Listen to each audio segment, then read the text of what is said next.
So just now getting home from Middle Earth, and it was quite a journey, let me tell you. But all that travel time gave me an opportunity to be on the phone a little bit with folks and talking with insiders and so forth around the program, inside the program.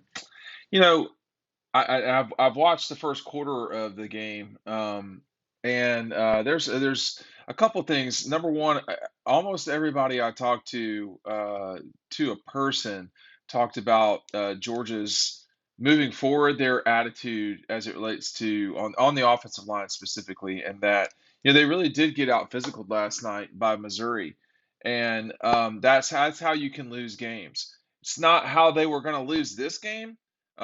This game was about Georgia mistakes. But to Missouri's credit, the forced fumble was definitely, a good play by the Tigers. I got to tell you. But the lack of opportunities in the first half, that was really on the dogs more than anything. And it's an attitude. You have to want to do it. You have to want to hit the other person. And we've seen this before. Um, I'm trying to think. I think in 2020, they had an attitude adjustment on the first drive against Kentucky. They just straight drove the field, running the ball. If you remember the game against Arkansas in 2021, they just wanted to punch it down Arkansas's throat. You may see that coming out of at the first beginning of the drives against Auburn. We'll just see. But this Georgia team really it needs to fulfill its potential and take advantage of its situations, the situation that they've got in every section of the day, and section of the way. Sorry. Hey, make sure you're picking up Dogstruction. If you want me to sign it for you, tell me immediately. A lot of y'all have been doing that, thankfully. It's chronicling the Georgia 2021 National Championship season. This is an awesome book for yourself or as a gift. Christmas is right around the corner. The link is down below. You can get it at Red Zone in Athens. A lot of y'all are going to be going to Athens this weekend for the Auburn game, and it really is an important weekend at Georgia. You've got a 127th meeting between Auburn and Georgia, and that is going to mean for a very crowded downtown Athens. So make sure you're going to Red Zone on Clayton Street um, Friday early, Saturday early. Get there, get your shopping on. It's a locally owned business. They've got a lot of really good stuff, including Dark Destruction, by the way. I think you can still get this there, but it's the only place on earth that you can get it. So keep that in mind. Um, there's also a discussion of Georgia's lacking AD Mitchell like that. That really Saturday night it started becoming about attrition. I was on the sideline. There was so much happening on the sideline. Kirby's battery was dying, or something was shorting out with the communications for the coaches, for him specifically. I think his battery was an issue. These things happen, but I mean, I don't know the person that does the batteries and all the comm stuff, but he's been around the block for a very long time. So it's just kind of one of those nights. Smile Munden um, got hurt quick, I feel like, in the game, came off with an ankle. Um, I did think Georgia's defense played pretty well. And in watching it again, one thing I've talked about with folks is that, this is a different team. And it's not last year's team that had a lot of maturity and so forth. You could roll linebackers in and out of there. Let's just say N'Kobe got hurt. Well, you had two other guys that were, high-level NFL draft picks that you could get in there in his place. These guys right now, they're not in that situation. They're learning. They're trying to understand how to do the hard part of winning. And I think for the defense last night, it really showed that I thought they took a major step forward last night on that front. Like the way Georgia played, no, that's not going to work. And that was about attitude on the offensive line and turnovers for the offense, just generally speaking. Other than that, I didn't think it was the end of the world. Now, the difference um, was that, Georgia was down the whole night. And when you take a step back into their season, not only have they not been down, they have gone into the half 108-16. I mean, it just with 14 minutes to go in the game, they were down 10. And then they didn't take the lead until 6 minutes later with 4 minutes to go. And by then, you could feel all of the air coming out of that stadium. And the Midwestern Nice went away real quick because they realized they were probably not going to win. And Georgia totally dominated the second half. And the first quarter wasn't great. It wasn't the end of the world either. So I'm expecting a really bad second quarter here. I mean, if you're on the road in the SEC, you've turned it over and you're down 3-0. I don't think you're in really bad position. So this second quarter is not going to be pretty. But I know right now that the second half was not pretty for Missouri, and Georgia just really did what they wanted to do in the second half, with the exception of Johnny Kicker, who's just like drilling balls from Kansas. So I I, I think there is concern. You can't play like that and not have concern. There's some frustration about um, not being able to run the entire game. When you look at the fourth quarter, the way Georgia dominated the fourth quarter, I mean, it was something else. I mean, Missouri basically, I think they did have some yardage in the fourth, but Georgia just dominated that quarter. Um, I- they didn't get a first down, and I think they crossed the 50-yard line, and then they went backwards. So it just was, everybody's going to look at it and be like, "Oh man, they just didn't play well at all." I mean, that's not totally wrong, but when you look at the fourth quarter, Missouri had 14 yards. They had 8 plays and 14 yards. Like that, when you compare that to Georgia's fourth quarter, which was 185 yards on 25 plays. I mean, they were going for 7.4 yards a play in the fourth quarter. Missouri was going for whatever 14 divided by 8, 2. I mean, it just was not close, not even 2. So, and the third, Mizzou had some yardage, not much, but even then they only had 14 plays, or what is this, 15 plays. So Georgia just really dominated the second half. And, as the Alabama game shows you, that matters a lot a season ago. Georgia didn't play well in the first half of the national championship game either.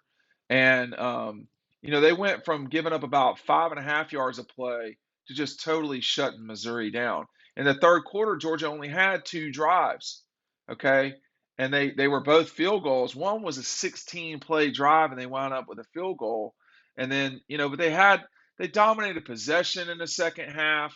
I mean, just they dominated everything. And if you start talking about, putting up 20 points versus Missouri's 6, with both of them being 50-yard field goals in the second half, a 52-yarder, which is an amazing kick, to be followed up by a 56-yarder. Like, the third quarter of the Kent State game was not good. The second quarter, I have not watched yet, of the Missouri game is not going to be good. And that's just what it is. But this defense stuck around and gave it to them. Now, that's the good news. The bad news is they cannot really play like that, and they cannot play like that and really expect to get where they want to go. They just can't. And Alabama can't play the way they did, in a lot of that Arkansas game, certainly in the third quarter, second quarter. I guess it was second, but it was definitely the third. They can't play like they did against Texas the whole game. I think Ohio State is to me getting rolling a little bit, but I don't know if they played the caliber schedule that Georgia has. I don't know. But Missouri's not a good team. Again, this is about Georgia and how do they execute or how they don't. And last night was about not taking advantage, not valuing the football enough. But when you call around and talk, um, you know, there was a lot of discussion about the energy of Pop and how he's playing at linebacker. But even there, there's some, like some folks are saying, well, it looks like he's guessing a little bit. Like you don't want to guess, right? And I don't know enough about football to know if he's guessing. I mean, if he's shooting a gap, maybe he's supposed to be. I don't know, but he plays with a ton of energy. And there was also discussion of again, this is a different team almost completely. You know, Jamari is not around. The old guys are not around. Zamir, James, Jamari, and now everybody, I was listening to the radio and kind of the idiots that broadcast things, and now there's all this doubt about Georgia. Like, I mean, damn, man. I mean, y'all had anointed them world champion after the South Carolina game, and now there's doubt. Well, listen, this is a college football season. We're 5 games into this, and I have my doubts about Clemson, about USC, about to some degree Oklahoma State. I've not watched a lot of, but guess what? They're undefeated, and they are barreling towards their conference championships. And there will come a time. Clemson saved themselves already. USC saved themselves already. Georgia, Alabama, to some degree Ohio State. We've not seen Michigan. There's still a lot of scuttlebutt from the people I talked to that Georgia would just really do what they wanted to do with Michigan. But Michigan, um, they're undefeated too. So I think sometimes it feels like on Sundays the overreaction. Some folks want to pull it back no matter what. And the question, why can't they play like they did against Oregon? Why can't they play like they did against South Carolina? Well, it's situational, right? I mean, South Carolina fans had just like zero hope they'd win that game. They knew they would get blown out. Missouri started off with a strong first quarter. Again, it wasn't the end of the world if you're Georgia, but they went -9, fumble, -9, 3 and out basically, fumble. So the next the next one was a 3 and out, and then a four play drive for a punt, and then another fumble. That's how Georgia spent uh, not 2/3 of the first half, but a lot of the first half, and that on offense. And Missouri eventually started taking advantage of their situation, and they punt, 3 and out, 3 and out, then a field goal, touchdown, field goal, and like they scored on a lot of drives. They scored on a lot of drives, but they were field goals. And like that's the frustrating thing, I think, if you're a Missouri fan, is you got down to the 4 and you didn't score a touchdown. You were your kicker's stroking the ball in there like it's no big deal, but Mizzou left some stuff on the table too. And I think as really very good as Malachi played, Christopher Smith left an interception out there. There are Pop. That would have been a tough play, but it felt like he maybe could have gotten an interception there. But where are the strips? Where are the forced fumbles? Where are all these things? Will that come back? We'll see. But this team is should not be like counted out. And like the national folks, this is what they do. They don't, really. If I cover Georgia and have gone to the game, and I'm only now having the capability to watch it, they're not really watching these games. And like I'm gonna watch the second, Auburn game that I've got, which is gonna be the LSU game, and they jump out to a lead, but I don't know how they really played. Other than it looks like they threw the ball a ton and did not run it at all, hardly. Tank Bigsby didn't have 50 yards. So, but I want to see what Auburn's got before I kind of proclaim things. I have that luxury because this is what I do. But um, they cannot play like they did in the first half. The second half, Georgia, honestly, it was pretty good. I mean, they scored on every single drive in the second half. They bogged down twice at the 11, and if you're talking about a if you're talking about rather than Jack kicking 2 field goals and you're down 12-19, rather that if you're up 20-19, what happens? Do you blister it on and go on to win like 35 to 20 or something like that? Probably, and that's why they got to score more. I mean, Jack's going to have a night where he's off at some stage, but folks are not. I mean, there is a sense, there is a little bit of, hey, and there was some aggravation with the Georgia like folks, not just the team or the administrative stuff. That's not exclusively what I'm saying. There was people recognize this is not an easy trip for Georgia to go out there, and I guess for anybody. But there is some aggravation sometimes with the whole thing. But I think generally speaking, folks are kind of chilled out about it, but they want to see Georgia play well against Auburn, and we'll see if that happens.